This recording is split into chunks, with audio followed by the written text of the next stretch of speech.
জয় শ্রীকৃষ্ণ। রাধে রাধে। নমস্কার বন্ধুরা, আজ চলে এসেছি আরও একটি নতুন ভিডিও নিয়ে। সামনেই আসতে চলেছে উল্টো রথযাত্রা। এই উল্টো রথযাত্রার দিনে বাড়ির সদর দরজায় ঢেলে দিন এই একটি জিনিস। এতে আপনাদের গৃহে আসবে প্রচুর অর্থ এবং হবে অনেক উন্নতি। আসুন বন্ধুরা, জেনে নেওয়া যাক সদর দরজায় সেই জিনিসটি কি এবং ঠিক কিভাবে ঢালতে হবে। তার আগে বলি বন্ধুরা, আপনাদের কাছে একটি ছোট্ট অনুরোধ, আপনারা আমার চ্যানেলে নতুন হলে অবশ্যই চ্যানেলটিকে সাবস্ক্রাইব করে আমার পাশে থাকবেন। বন্ধুরা, আর মাত্র কয়েকটা দিন পরেই উল্টো রথযাত্রা। এই দিনটা অনেকটাই গুরুত্বপূর্ণ। 5ই জুলাই অর্থাৎ আগামী শনিবার পড়েছে উল্টো রথযাত্রা। এই দিন আপনারা শুধুমাত্র একটি কাজ করবেন। এই কাজের ফলে আপনাদের সকল সমস্যা একেবারেই দূর হবে। বন্ধুরা, কাজটি হলো বাড়ির সদর দরজাতে শুধুমাত্র এই জিনিসটি ঢালতে হবে। এই জিনিসটি ঢালার সময় কি বলতে হবে এবং কিভাবে ঢালবেন, চলুন পুরোটা জেনে নিই।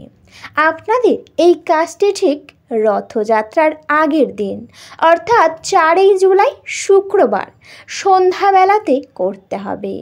শুক্রবার সন্ধ্যাবেলা ভালো করে আপনারা হাত মুখ ধুয়ে একটি শুদ্ধ পোশাক পরে নিজেদের গায়ে একটু গঙ্গার জল ছিটিয়ে চলে যাবেন বাড়ির ঠাকুর ঘরে। ঠাকুর ঘরে গিয়ে যেমন প্রত্যেক দিন সন্ধ্যাবেলা সন্ধ্যা পূজা করেন আপনাদের নিয়মে, সেই আপনাদের নিয়মে অবশ্যই সন্ধ্যা পূজা সম্পূর্ণ করে নেবেন। যেমন সন্ধ্যাবেলা আরতি করেন, সেই আরতিও অবশ্যই সম্পূর্ণ করবেন। বন্ধুরা, আরতি সম্পূর্ণর পাশাপাশি ভোগ নিবেদন এবং সকল দেবদেবীকে প্রণাম করে আপনারা কিছুক্ষণ বাইরে অপেক্ষা করবেন। যেমন নিত্যদিন এই কাজ করেন ঠিক তেমনই কিছুক্ষণ অপেক্ষা করবেন। যখন দেখবেন বেশ কিছুক্ষণ অপেক্ষা হয়ে গেছে এবং সকল দেবদেবী এই সময়ের মধ্যে ভোগ গ্রহণ করে নিয়েছে, তারপর আপনারা ঠাকুর ঘরে প্রবেশ করবেন। প্রবেশ করেই প্রথমে সকল দেবদেবীর উদ্দেশ্যে প্রণাম করে অনুমতি চেয়ে সকল প্রকার ভোগ আপনারা তুলে নেবেন। এরপর ঠাকুর ঘরটিকে ভালো করে মুছে শুদ্ধ করবেন। যখনই সন্ধ্যা পূজা একেবারেই সম্পূর্ণ, সমস্ত কাজ সম্পূর্ণ, আর আপনাদের ঠাকুর ঘরে যখন যেতে হবে না, সেই সময় আপনারা কিন্তু নিয়ে নেবেন একটি তামার ঘটি। হ্যাঁ বন্ধুরা, একেবারেই ঠিকই শুনেছেন। এই কাজের জন্য তামার জিনিস অত্যন্তই গুরুত্বপূর্ণ, তাই এই কাজে তামার জিনিস লাগবে। যে তামার ঘটিটিকে নেবেন, ঘটিটি ভালো করে ধুয়ে পরিষ্কার করে নেবেন। এই কাজের জন্য কোনো রকম নোংরা জিনিস একেবারেই নেবেন না, পরিষ্কার এবং শুদ্ধ করে নেবেন। তারপর ঘটিটিকে ভালো করে মুছে নেবেন এবং ঘটির গায়ে আপনারা গোলা সিঁদুর দিয়ে একটি মাঙ্গলিক চিহ্ন, যেমন স্বস্তিক চিহ্ন, অবশ্যই করে নিতে পারেন। এরপর ঘটিটিতে পরিপূর্ণ করে গঙ্গার জল দেবেন। যদি আপনাদের কাছে খুব বেশি গঙ্গার জল না থাকে, সেক্ষেত্রে বেশ কিছুটা পরিমাণ সাধারণ জল দেবেন এবং তার মধ্যে অল্প পরিমাণ গঙ্গার জল দিয়ে আপনারা ঘটিটিকে পরিপূর্ণ করে দেবেন।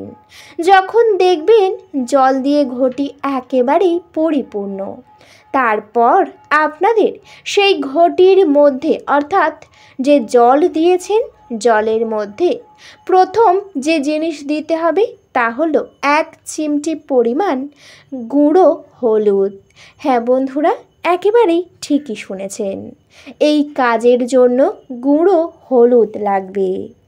আপনাদের ঠাকুর ঘরে যদি এই গুঁড়ো হলুদ থাকে সেখান থেকে নিতে পারেন, না হলে যে কোনো দোকানে গিয়ে আপনারা এই হলুদ কিনে নিয়ে আসবেন।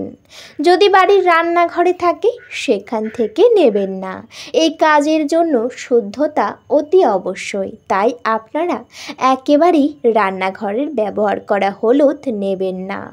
যখন 1 চিমটি পরিমাণ হলুদ সেই জলের মধ্যে দেওয়া হয়ে যাবে, তারপর আপনাদের একদম 1 চিমটি পরিমাণ কর্পূরের গুঁড়ো দিতে হবে।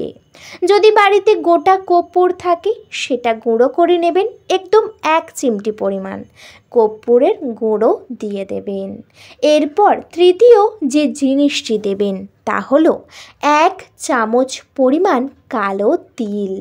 হ্যাঁ বন্ধুরা, একেবারেই ঠিকই শুনেছেন, এই কাজের জন্য 1 চামচ পরিমাণ কালো তিল লাগবে। আপনারা দোকান থেকে গিয়ে কিনে নিয়ে আসতে পারেন এবং একেবারেই 1 চামচ লাগবে, 1 মুঠো নয়, 1 চিমটি নয়, 1 চামচ দিয়ে দেবেন। এরপর যে চামচে করে আপনারা সেই যে জিনিসটা দিয়েছেন, অর্থাৎ বন্ধুরা আপনারা যে কালো তিল দিয়েছেন সেই তিলটি দিয়ে সঙ্গে সঙ্গে চামচের সাহায্যে পুরো জলটিকে ভালো করে মিশিয়ে দেবেন। এবার বলি বন্ধুরা, আপনাদের ঠাকুরের পায়ে সকালে যে ফুল দিয়েছিলেন বা তুলসী পাতা দিয়েছিলেন, যা পাবেন সেটি নিয়ে সেই জলের উপরে রাখবেন। এরপর পাত্রটিকে নিয়ে আপনাদের বাড়িতে যে জগন্নাথ দেব যে স্থানে বিরাজমান, জগন্নাথ দেবের চরণস্থলে সেই ঘটিটিকে রেখে দেবেন।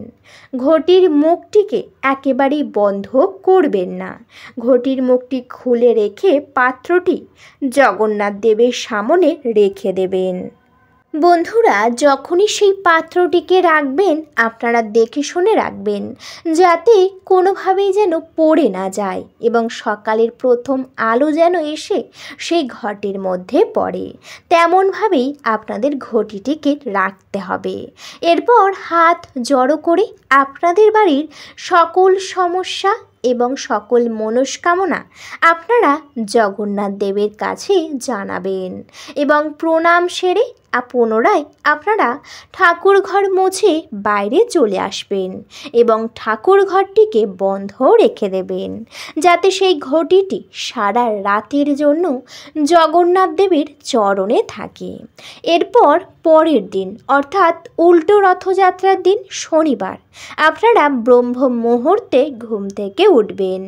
ঘুম থেকে উঠেই বাসি বিছানাতে বসে নিজেদের হাতের তালু দর্শন করে নিয়ে বাড়িতে যে সমস্ত বাসি কাজকর্ম থাকে সমস্ত কাজ করবেন, বাড়িঘর পরিষ্কার শুদ্ধ করবেন এবং বাড়ির সামনে সদর দরজা ঠিক একইভাবে আপনারা পরিষ্কার এবং শুদ্ধ করে নেবেন। এই দিন যেন সদর দরজা কোনোভাবেই নোংরা না থাকে সেই দিকে আপনারা একটু খেয়াল রাখবেন। যখন সমস্ত কাজ করা পরিপূর্ণ, একেবারে বাড়িঘর গোছানো সম্পূর্ণ, তারপরে আপনারা অবশ্যই করে স্নান করে নেবেন।